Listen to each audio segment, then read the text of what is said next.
Meus irmãos, vamos abrir a palavra do nosso Deus para a mensagem que se segue neste momento.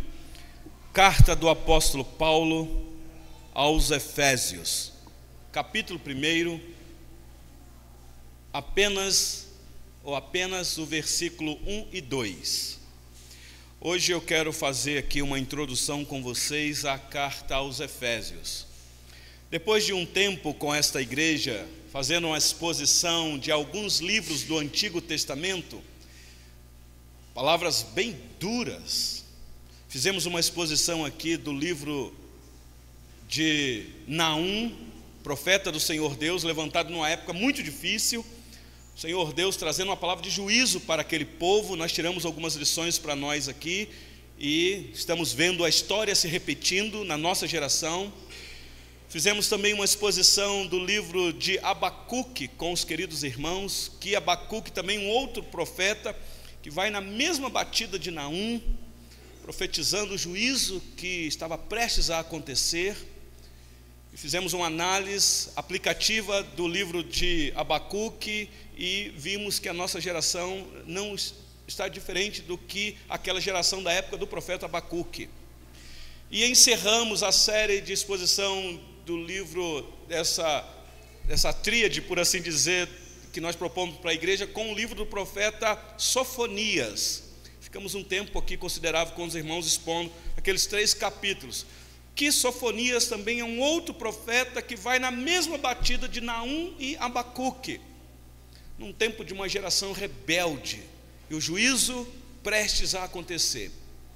E fizemos também uma avaliação aplicativa para a nossa geração e chegamos à conclusão que a nossa geração também não está diferente da geração da época do profeta Sofonias.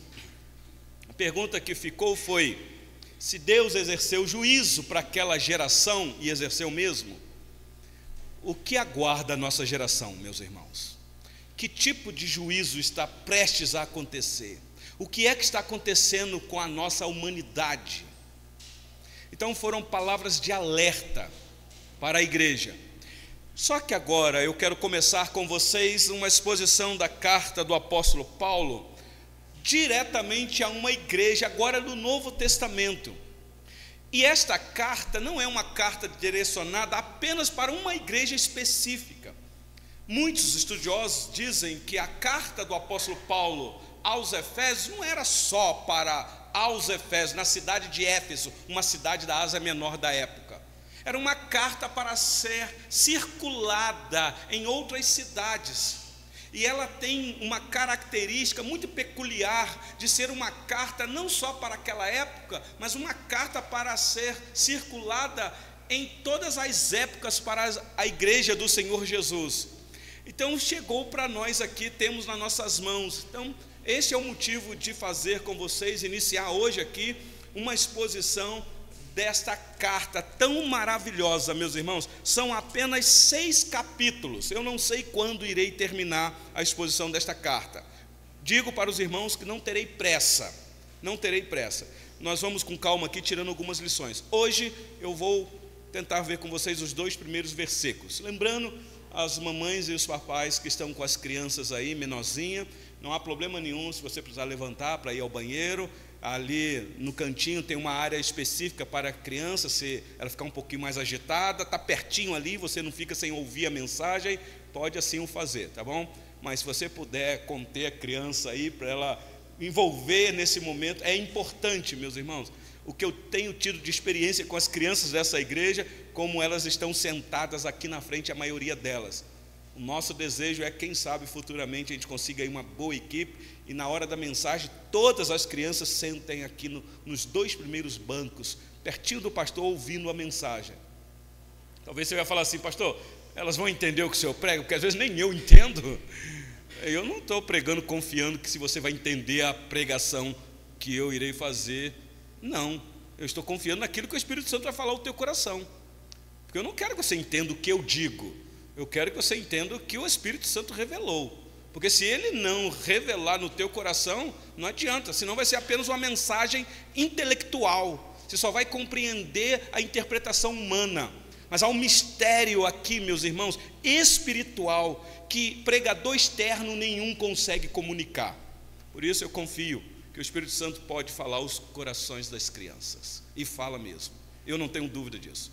Então vamos lá para o texto, meus irmãos, que diz assim a palavra do Senhor. Efésios capítulo 1, versículo 1 e 2. Paulo, apóstolo de Cristo Jesus, por vontade de Deus, aos santos que vivem em Éfeso e fiéis em Cristo Jesus, graça a vós outros e paz da parte de Deus, nosso Pai, e do Senhor Jesus Cristo. Nós temos aqui a apresentação do apóstolo Paulo nesta carta. Meus irmãos, a carta aos Efésios é um grande resumo, bem definido e bem elaborado pelo apóstolo Paulo, das boas novas que o cristianismo traz para a humanidade. Só que são implicações bem elaboradas que levam a cada um de nós, ouvintes desta carta, com sérias implicações. É impossível, depois de você ouvir uma mensagem da carta de Paulo aos Efésios, e ficar da mesma maneira. Alguma coisa vai acontecer. É impossível você analisar o que o Espírito Santo revelou através do servo dele aqui e nós ficarmos indiferentes com isso. A vida muda. Por isso esta carta foi considerada ao longo da história da igreja, pelos estudiosos, a coroa dos escritos do apóstolo Paulo. Muito obrigado, Diácono. Deus te abençoe. De todos os escritos do apóstolo Paulo, e no Novo Testamento, ele é que mais escreve. Ele tem 13 cartas escritas, talvez atribuindo a ele até o escrito aos Hebreus, que eu não duvido que seja não. Mas a carta aos Efésios é como a coroa de todos os escritos dele, tamanha importância, meus irmãos. A carta inteira é uma combinação significativa, magnífica da doutrina cristã. Vemos aqui doutrina bem prática, é teologia e vida que está aqui. Não tem como você estudar a carta de Paulo aos Efésios e ficar só no campo da mente. Tem um grande conhecimento, e se isso não desembocar na sua atitude aí na sociedade. Então a minha expectativa com as exposições que virão é que você, em ouvindo, você possa melhorar como pessoa. Você possa ser um cidadão mais sério diante de Deus, mais crente. E isso vai influenciar a sua família e a sociedade onde você vive. Então aqui nós vamos aprender sobre o nosso dever como crente, como cristãos. Vamos crescer na fé. A nossa fé irá desenvolver, ficará mais robusta. E a nossa vida como crente vai transmitir aquilo que Cristo espera de nós. Ele espera que sejamos e que façamos para o reino dele. Nós não trabalhamos para o reino de homem nenhum, meus irmãos, ainda que aqui nós estamos dentro de uma placa de denominação, Igreja Presbiteriana Central de Betim, uma denominação muito querida, Igreja Presbiteriana do Brasil, mas nenhum de nós trabalhamos para denominação nenhuma. A denominação é apenas uma agência do reino de Deus. Amamos a nossa denominação, mas não podemos, meus irmãos, amar a nossa denominação mais do que o reino de Deus. Então somos servos deste reino, desse rei que é eterno. Então o tema central da carta, guarde aí no teu coração, é a nova sociedade de Deus. Vou repetir, o tema central da carta é para um grupo que se torna uma nova sociedade de Deus. Por isso, a importância de ser crente lá fora, testemunho de vida lá fora, porque ser crente aqui é uma maravilha. É lá na rua que a gente vai ver se de fato essa sociedade é de Deus ou não.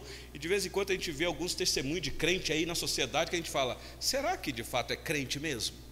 Eu não estou falando só de um crente, não. Às vezes a gente fala de igreja inteira. Então a carta começa com uma intercessão, é uma oração. Nós temos aqui o caráter e a formação de uma oração, nós vamos ver.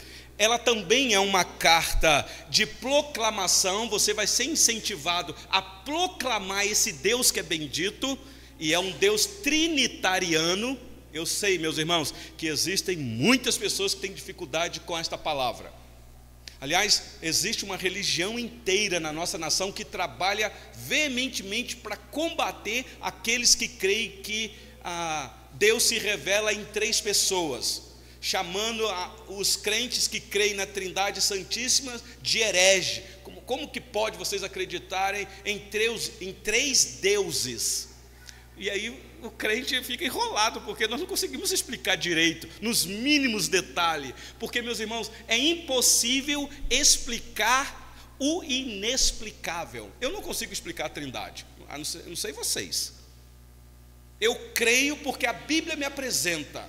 O conceito está aqui, a palavra não, mas o conceito está. E a carta de Paulo aos Efésios, nós vamos ver isto. Esta proclamação de um Deus triuno.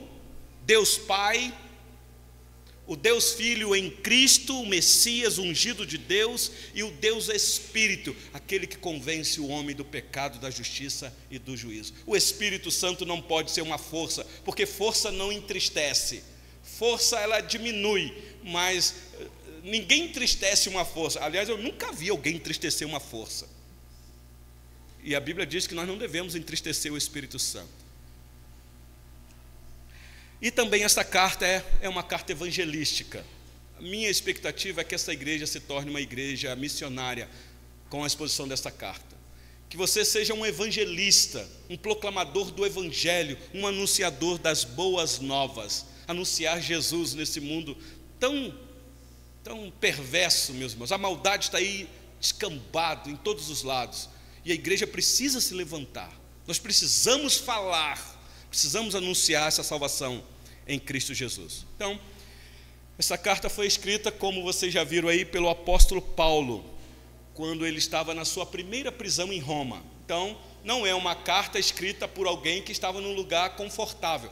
Aliás, ele estava assim. Ele estava na sua primeira prisão, numa prisão domiciliar. Então, havia um certo conforto. Mas ele tinha limitação da sua liberdade. Ele tinha guardas que ficavam tomando conta dele. Então a liberdade dele não era uma liberdade igual a nossa, de ir e vir. Ele estava limitado.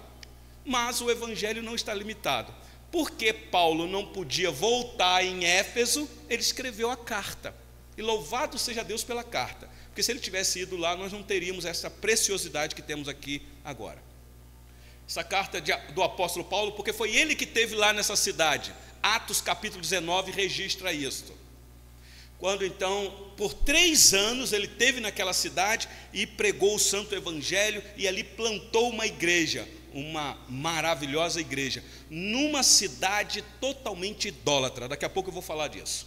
Então vamos para o texto, meus irmãos. Primeiro versículo que nós vimos aqui, ele já inicia a carta dando aqui 3 destaques. Guarde isso daí, por gentileza, muito importante. Primeiro, olha comigo o versículo 1, a primeira parte. Ele faz aqui uma apresentação, ou ele apresenta-se como o remetente desta carta. Diz assim: Paulo, apóstolo de Cristo Jesus, por vontade de Deus. Você que é estudioso de teologia sabe que existem muitos críticos que duvidam da autoria desta carta. Muitos duvidam. Mas eu vou aqui tomar como, de fato, a carta foi escrita sim pelo apóstolo Paulo, porque este é o entendimento majoritário da nossa igreja, que a carta aos Efésios foi escrita por Paulo. Então aqui ele já se apresenta, Paulo, ele dá um nome, e um nome romano, um nome que ele clamou quando ele foi preso em Jerusalém para ser julgado por Roma. Vocês lembram que antes da conversão, qual era o nome dele? Saulo. Não era um nome romano, ele tinha dupla cidadania. Então por isso é que ele apela para Roma, para ser julgado por lá. Vocês devem lembrar quando ele foi preso em Filipe, botaram ele na cadeia lá, deram uma surra nele, dilaceraram ele todo com aqueles açoites. Depois ele apresentou quem ele era para as autoridades. Quando viram que ele era um cidadão romano, eles ficaram assim: nós açoitamos um cidadão romano sem um justo julgamento. E ele sabia o que isso poderia causar. Então ele solta Paulo e Silas. Então aqui está Paulo apresentando quem ele é, meus irmãos: apóstolo. A sua apresentação aqui não é de soberba, de título, dando carteirada, dizendo aqui quem está falando é apóstolo, é Paulo apóstolo. Não, meus irmãos, aqui ele está falando da sua humildade, porque quem conhece a conversão de Paulo, sabe que Paulo foi convencido a ser apóstolo. Ele não fez nenhuma faculdade para se tornar apóstolo, não, ele não queria ser apóstolo, apóstolo não da vontade dele. Não foi ele que se colocou à disposição para ser um apóstolo. Não foi ele que se auto-ungiu apóstolo, ou se autodenominou apóstolo, como nós vemos nos dias de hoje aí, pessoas que aparecem e se tornam apóstolo pela vontade própria, ou pela vontade de um concílio que unge as pessoas a apóstolo, porque no Brasil nós temos escola apostólica que investe pessoas ao apostolado. Não, ele está dizendo aqui que ele é apóstolo de Jesus Cristo por vontade de Deus. Vocês devem lembrar quando ele escreveu a carta aos Coríntios, na primeira carta, no capítulo 15, versículo 9, ele disse assim: porque eu sou o menor dos apóstolos, que nem mesmo sou digno de ser chamado apóstolo, porque eu persegui a igreja de Deus. Então aqui ele não está dando uma carteirada, apenas ele está se apresentando. Ele é alguém que não fala por ele mesmo, ele não tem ideias da sua cabeça, ele é alguém enviado. Na verdade é isso que significa a palavra apóstolo.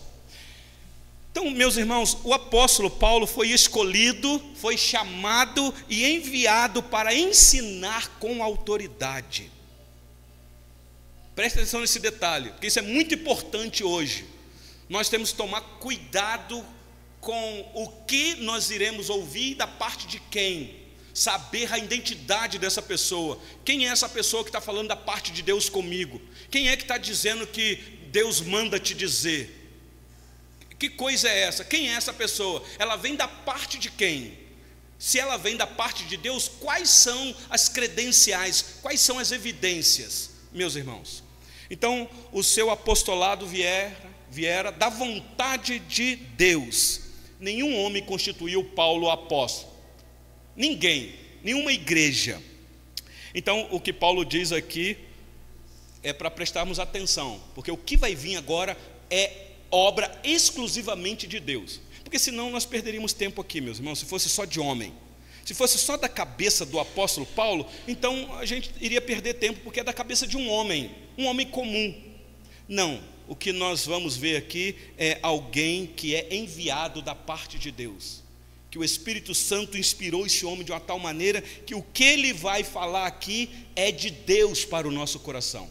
Então não são palavras do apóstolo Paulo, são palavras de Deus que usou o apóstolo Paulo. Esse é o primeiro ponto que eu queria destacar aqui com vocês, para vocês prestarem atenção na introdução da carta, meus irmãos. Muito importante, quem é e amando de quem ele está.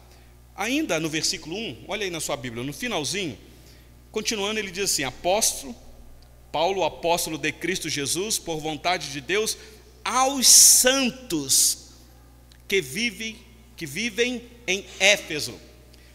Preste atenção no detalhe aqui, porque nós estamos numa nação católica, e nós respeitamos a religião do outro, mas muitos fazem a leitura aqui desta palavra aos santos com outro entendimento.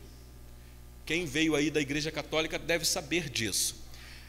Aos santos que vivem em Éfeso, meus irmãos, aqui não é uma referência a alguma elite espiritual dentro da igreja. Paulo não está escrevendo uma carta para um grupinho elitizado, especial, muito espiritual, um grupo bem pequeno, uma minoria de cristãos que são excepcionais, que tiveram da parte de Deus um tratado diferenciado das outras pessoas. são pessoas mais piedosas do que as outras. Não, meus irmãos, não é isso que Paulo está dizendo aqui, quando ele diz que esta carta é direcionada aos santos que vivem em Éfeso. O que ele nos diz aqui, que essa carta é para a totalidade da igreja, seja lá na cidade de Éfeso, ou seja aonde essa igreja vai circular, essa carta vai circular. E ela chegou para nós aqui. Então, quando esta carta é lida aqui nesse momento aos santos, está se falando de pessoas alcançadas por este evangelho. Então, guarda isso no teu coração. Você, aos olhos de Deus, é considerado santo. Pensa nisso. Minha esposa hoje está aqui, Santa Sueli. Se for diante dos meus olhos, ou vice-versa, Santo Elton, ela vai falar, mas diante de Deus é assim, meus irmãos.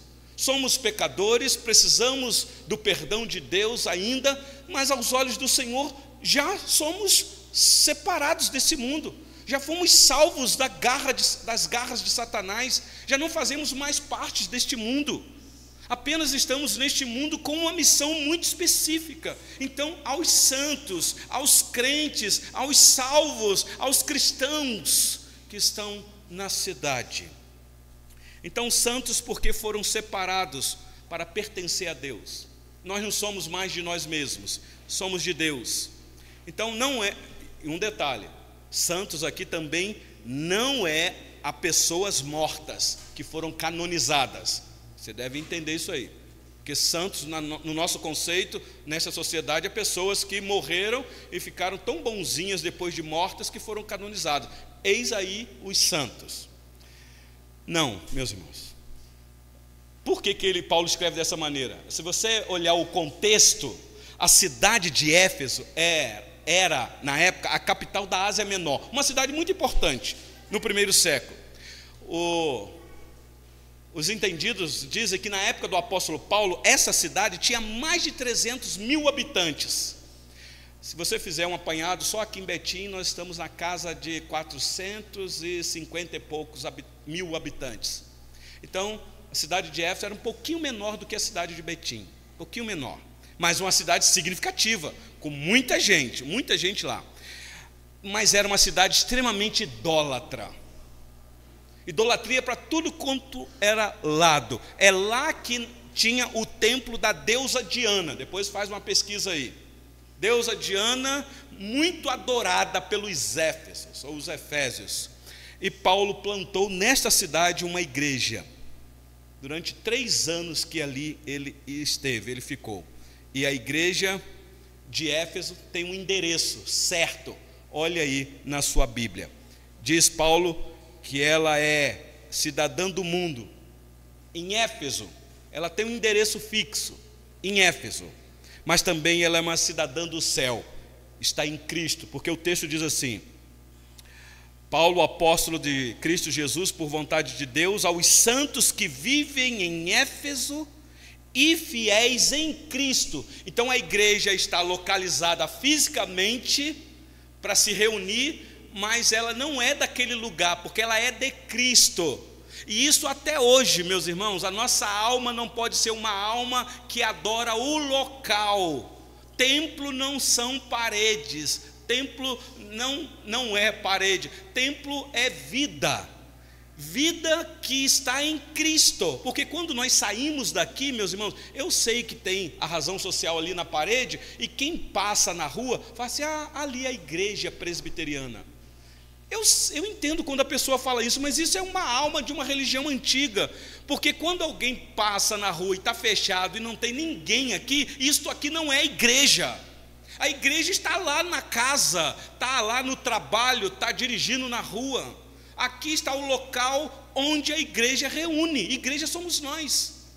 Eu sei que a gente tem aquela ideia, quando a gente chega aqui, agora estamos aqui, Senhor, na tua casa. Eu entendo o que você está querendo dizer, mas isso é alma de religião passada. Porque a igreja somos nós, não é banco, não é parede. Respeitamos o local, é um local que é reservado para esta característica. Mas, meus irmãos, Deus não habita em templos feitos por mãos de homem. Então a igreja tem 2 endereços, guarda isso daí. Ela está aqui, tem o endereço certinho, Rua Inconfidência 261, Betim, Minas Gerais. Mas essa igreja não é daqui, ela está em Cristo. Por isso, meus irmãos, nós não temos medo da tribulação que está por vir. É o que ele vai dizer aqui, porque quando Paulo escreve essa carta, está escrevendo para a gente que está passando um aperto, lascado. Então esta é a apresentação. E além de serem santos, esse povo é fiel. Alguns estudiosos dizem que a palavra fiel aqui tem a ver com confiança, mas tem a ver com fé. Porque esse povo é o povo da fé, é o povo que crê. E o povo que crê é o povo que confia, é o povo que se encontra fiel. Então nós somos a família da fé, como acabamos de cantar aqui. Por isso podemos cantar para abençoar uns aos outros, meus irmãos. Todos aqueles que são fiéis são santos, ou todos os santos são fiéis. Aqueles que foram separados por Deus também foram chamados para viver em santidade de vida. Paulo, aos Gálatas, capítulo 1, versículo 14, ele disse assim, falando sobre Jesus, que ele se entregou a si mesmo pelos nossos pecados para nos desarraigar deste mundo.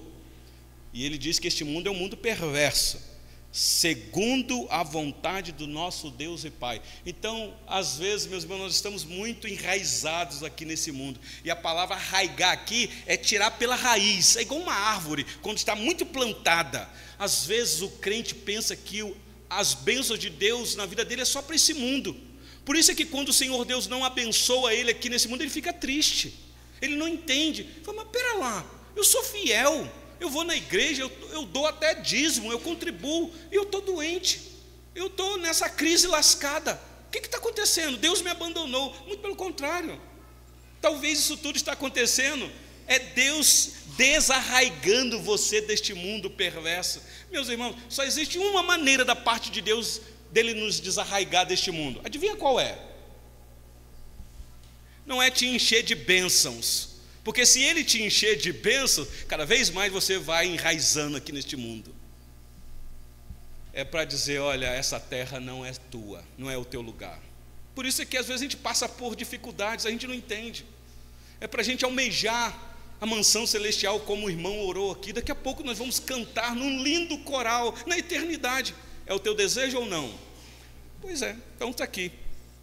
Paulo escrevendo aos Tessalonicenses na primeira carta, no capítulo 4, versículo 7, ele diz assim, portanto, Deus não nos chamou para a impureza, e sim para a santificação.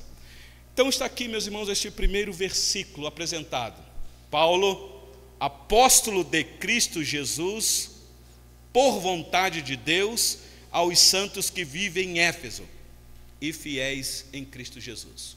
E por último, versículo 2, Paulo diz assim, aqui ele vai rogar uma bênção especial para a igreja, os seus destinatários. Meus irmãos, pense comigo, essa carta é uma carta abençoadora para a nossa família. Então, nós vamos mudar o tom da mensagem. Se os 3 livros do Antigo Testamento, você só ouviu sobre juízo e saiu daqui com o corpo arrepiado por causa do juízo, daqui para frente você vai sair com o teu corpo abençoado, arrepiado, das bênçãos de Deus que virá sobre você, porque aqui é bênçãos e mais bênçãos. Pode ser material, mas o foco é espiritual, nas regiões espirituais. Então olha comigo o versículo 2 aí, por gentileza. Olha a saudação dele aí, a bênção que ele profere. Graça a vós outros e paz da parte de Deus nosso Pai e do Senhor Jesus Cristo. Meus irmãos, que coisa maravilhosa, graça, graça. O que é graça? Maravilhosa graça. A graça é a causa da salvação. Quando a salvação é uma realidade na nossa vida, isso é graça, pura graça, meus irmãos. Então graça é a causa da salvação. Paz é o resultado que a salvação traz. Por isso é que quando você for saudar um irmão, eu sei que tem uns jeitos de saudar. Tem gente que fala paz e graça. Eu entendo quando você fala isso. Mas se você quiser ir pelas escrituras, pela ordem, graça e paz. Por quê? Porque se você foi salvo, isso é graça, e agora então você tem paz da parte de Deus. Paz, meus irmãos, que acalma o nosso coração, que no final aqui eu vou trazer uma aplicação para nós. Talvez exista alguém aqui que precise de tomar um remédio para dormir. Talvez exista alguém aqui que precise de um consultório, de um psicólogo. Eu não sou contra psicólogo. Mas, meus irmãos, nós os cristãos temos paz diferenciada lá do mundo. Que você pode até ir num psicólogo, mas aquela paz que você tem abençoa até o psicólogo. Tem um filme aí muito interessante, que o psicanálise lá aprende com o seu paciente. O paciente vai lá para pedir ajuda e o médico é que estava precisando da ajuda do paciente, porque ele tinha paz para dar. Então, meus irmãos, essas bênçãos aqui, preste atenção nesse detalhe aqui, não vem do homem e nem mesmo da igreja. Igreja não tem como trazer essa graça e nem homem nenhum tem poder de trazer essa bênção para a vida de ninguém. Então, detalhe, ninguém abençoa ninguém. Pera lá, pastor, acabamos de cantar aqui. Bom, se você prestou atenção que nós cantamos, não fomos nós que abençoamos quem quer que seja. Eu sei que tem aquele costume de dizer, eu te abençoo, né? O pai fala assim, não, meu filho, vai, eu te abençoo. A mãe fala, eu te abençoo, minha filha. Eu também entendo o que você está querendo dizer, mas se você quiser ter uma mente controlada pelas Escrituras, de maneira correta, não é você que abençoa, é o Deus que você serve que abençoa. Então, o Senhor te abençoe, o Senhor te guarde, o Senhor faça resplandecer sobre você. Então, pai, quando você for abençoar o teu filho, lembre disso, meu filho, Deus te abençoe. Minha filha, Deus te abençoe. Porque às vezes tem aquela arrogância da pessoa achar que é tão espiritual. Eu te abençoo. Conhece pastor assim? Eu te abençoo. Quem é ele? Às vezes a gente nem sabe quem é ele, de onde ele veio. Então só pode ser dada por Deus, meus irmãos, o que é Pai de Jesus Cristo, nosso Salvador. Então, tão curtinho aqui esses 2 versículos, eu não quero me alongar. Quero tirar aqui fazer algumas conclusões e aplicações para nós. Eu sempre faço a pergunta do que isso tudo tem a ver com a gente. O que nós podemos aprender aqui? Primeiro, meus irmãos, sobre apóstolo. Eu sei que na nossa nação, a igreja que mais cresce na nossa nação são as igrejas neopentecostais. E na maioria dessas igrejas são igrejas apostólicas. E não só homens, mas mulheres também. Existem mulheres que são apóstolas. Está aí na internet, é só você ver. Olhando para o que a Bíblia nos diz, meus irmãos, das duas uma, que eu chego à conclusão: ou todos esses que estão aí, apóstolos, sejam homens ou mulheres, são de fato todos verdadeiros da parte de apóstolo de Cristo por vontade de Deus, ou são todos lobos enganadores. Não só enganadores, mas lobos roubadores.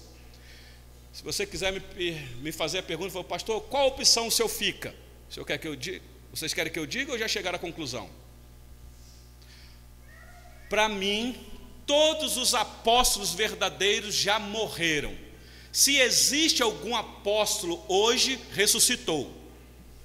Então, como eu não creio que os que estão aí ressuscitaram, então, no nosso entendimento, não são apóstolos bíblicos, meus irmãos. Se não são apóstolos bíblicos, não tem bênção para ninguém. Porque a bênção vem daquele que é por vontade de Deus. Prestar atenção, meus irmãos, o tempo perigoso que nós estamos vivendo. Muitas pessoas que pensam que estão sendo abençoados por homens e mulheres da parte de Deus. Qual a evidência? Então não coloque a tua cabeça debaixo da mão de ninguém que você não saiba a procedência. Por isso a necessidade de conhecer as Escrituras. Tome muito cuidado com isso. Então talvez a primeira conclusão que eu chego é esta, meus irmãos. Não pense que eu estou aqui criticando a igreja alheia. Eu apenas estou alertando a igreja. É meu dever fazer isso. Como atalaia, avisar o perigo. Cuidado. Os lobos estão aí no nosso meio, os mercenários estão no nosso meio. O Senhor Jesus deixou isso bem claro: o ladrão vem para roubar, matar e destruir, mas Ele veio para dar vida e vida em abundância. E o ladrão não é Satanás, ladrão é o falso apóstolo, é o falso profeta. Essa é a primeira conclusão que eu queria chegar com vocês. Segunda, meus irmãos, vocês prestaram atenção que todos nós temos a nossa identidade em Deus? Nós não somos de nós mesmos. Eu sei que nós temos a nossa identidade, está lá, o nome está lá, aquilo te identifica. Mas vocês sabiam que a nossa identidade espiritual tem que ser bem definida? Você que está aqui, quem é você diante de Deus? Qual é a sua verdadeira identidade? Se você de fato é de Cristo, como é que está a sua vida? Especialmente na área de santidade de vida. Preste atenção nesse detalhe, meus irmãos. Como é que é o teu amor por esse Deus que te salvou? Qual é a exclusividade que você dá a Ele? De fato, você tem sido fiel a Ele? Você confia nele? Você tem fé verdadeira nele? Ou a tua fé é uma fé de Caim, uma fé invejosa, uma fé que pode assassinar a reputação do teu irmão? Lembre-se que Deus nos escolheu, para não usar a palavra predestinação, para você não ficar assustado. Deus nos escolheu, Deus nos chamou, Deus nos justificou, e estamos esperando, meus irmãos, o estado final, a glorificação, porque também Ele já nos glorificou. Então procure a tua identidade em Cristo, para você ser usado por Ele dentro da tua casa, para ser uma bênção, e entenda o que eu vou dizer, e abençoar os seus. Lembra que você só pode abençoar o seu por causa da bênção de Deus sobre a sua vida, porque senão não tem bênção para ninguém. E por último, talvez você que está aqui, e talvez aqueles que estão nos acompanhando, muitos, meus irmãos, dos nossos problemas espirituais, as crises espirituais, surgem especialmente do nosso esquecimento de quem nós somos diante de Deus. Nós não somos cidadãos deste mundo. Aliás, somos, mas nós temos dupla cidadania. Não sei se você entende o que é isso. Estamos aqui, mas não somos daqui. Nós somos cidadãos dos céus, meus irmãos. A nossa casa final não é a casa que nós conseguimos comprar, a casa do sonho. Às vezes eu fico vendo o crente que lutou tanto na sua aposentadoria, agora comprou a casa dos sonhos, e agora ele vai dizer para a alma dele assim: ah, alma, come, bebe, regala-te por muitos anos. E aí o Senhor Jesus pode dizer: louco, esta noite pedirão a tua alma, o que tens preparado? Para quem será? Então a nossa tendência é ou seguir a Cristo e retirar-nos deste mundo, ou ficar preocupados com o mundo e esquecer de que também estamos em Cristo. Talvez aqui é que está o grande remédio para a ansiedade do nosso coração. Eu sei, meus irmãos, que é o mal do século. A depressão é uma doença que precisa ser tratada de forma profissional, porque pode ser um problema patológico, e eu não sou contra o tratamento patológico. Mas às vezes há muitos de nós que sofremos ansiedades e preocupações por falta de confiança em Deus, por falta de experiência com Deus, de intimidade com Deus, de se aproximar um pouco mais de Deus, de clamar a Deus por uma visitação de perto. Meus irmãos, não é pecado. Senhor, me visita essa noite, me visita na igreja. Senhor, não deixe o meu coração me enganar. Aquece o meu coração, Senhor, não me deixe gelado, porque os presbiterianos têm essa pecha, somos muito frios. Ah, meus irmãos, nós podemos fazer essa oração de poder: Senhor, aviva a tua obra no meio do ano, no decurso dos anos, faze-a conhecida. Podemos orar, meus irmãos. Qual foi a última vez que você orou por uma visitação na sua casa? Qual é a bênção que você quer para a sua casa, para os seus? Qual foi a última vez que você orou com confiança, crendo que Deus pode fazer, e que se Ele fizer, vai mudar tudo, mas que se Ele não fizer, você continua crendo nele. Precisamos de homens e de mulheres assim, meus irmãos. De fato, a nossa família está sendo desintegrada, ataques de todos os lados dentro da nossa família. Precisamos levantar, meus irmãos, como um exército de Deus. Precisamos nos armar. Entenda o que eu estou dizendo, porque nós vamos chegar lá no capítulo 6, quando Paulo diz que nós devemos nos revestir de toda a armadura de Deus. Para quê, meus irmãos? Para enfrentar os ataques dentro da nossa casa. Então não baixe a guarda. Carta do apóstolo Paulo aos Efésios vai ser uma bênção para a nossa família, para a nossa igreja e para a nossa sociedade. Quem sabe vai ser esse tempo, ou talvez o finalzinho de 2023 ou início de 2024, Deus vai usar vocês para transformar essa cidade. Um é suficiente, pode transtornar a sociedade para a glória do nosso Deus. Que Deus nos use, meus irmãos, para a glória dele. Vamos orar nesse momento e depois vamos entoar um hino de louvor ao nosso Deus.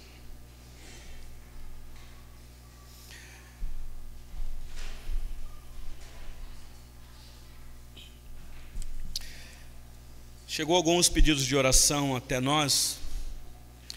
A nossa irmã Euni, durante a semana, teve que ser levada à emergência às pressas, mas ela se recuperou um pouco, está em casa, mas ainda está bem debilitada na saúde. Então nós vamos interceder pela vida da nossa irmã Euni. Possivelmente ela está nos acompanhando nesse momento. Nós vamos também orar pelo doutora Paula, fonoaudiólogo, é isso mesmo? Ok. Ela sofreu um acidente na sexta-feira, durante o temporal aqui em Betim, que foi terrível, terrível mesmo.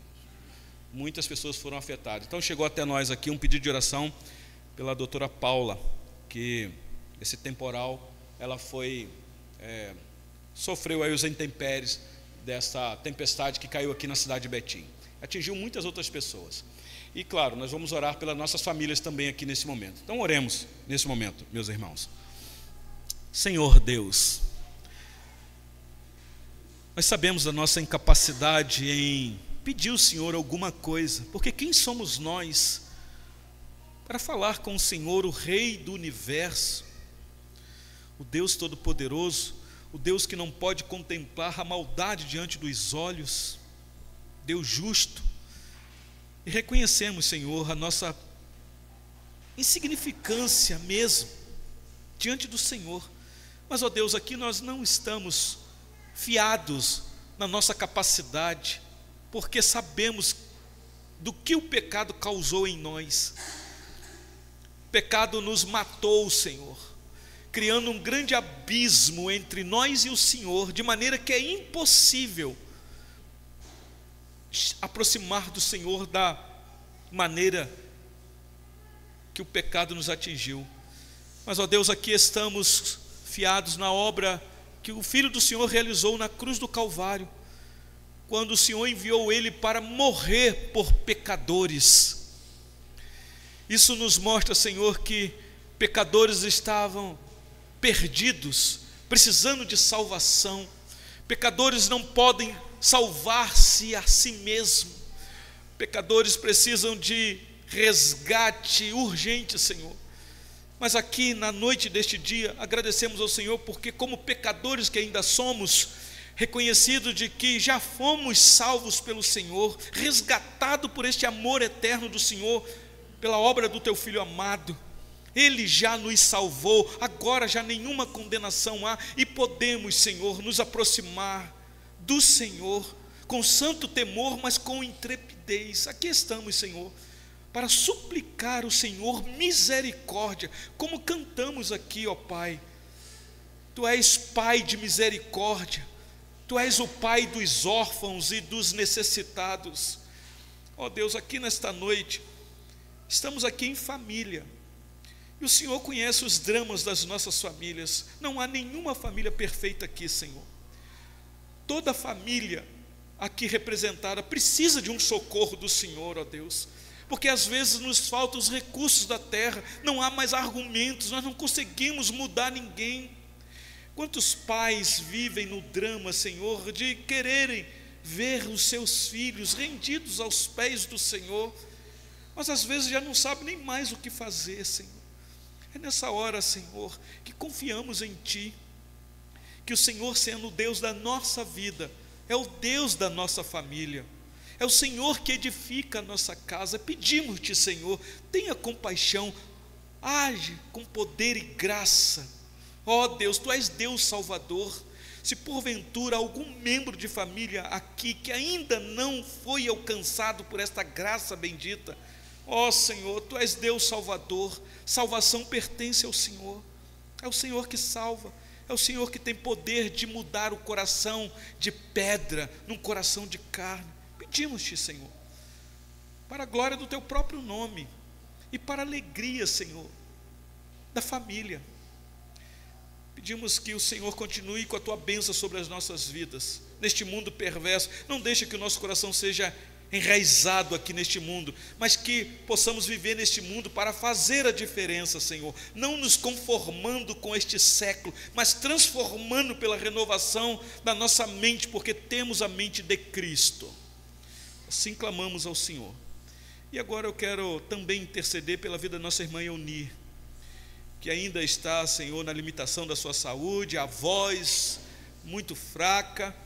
Ó Deus, o Senhor conhece o pulsar do coração da tua filha, como ela mesma disse, que o coração tem crescido. Ó Deus, continue a ser com ela, tendo compaixão, dando a ela boa respiração, que a medicação que ela está usando faça o efeito necessário para amenizar a enfermidade, ela possa ter boas noites de sono. Ó Deus, continue guardando ela de todo mal, onde quer que ela esteja nesse momento, ela sinta o refrigério do Teu Santo Espírito.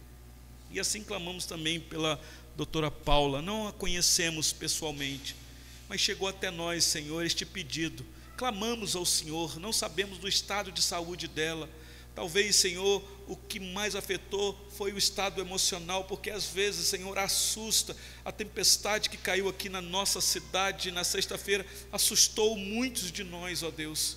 Então pedimos ao Senhor que abençoe a doutora Paula, onde quer que ela esteja, que a graça do Senhor seja com ela, abençoando a saúde física, mental e também espiritual, Senhor.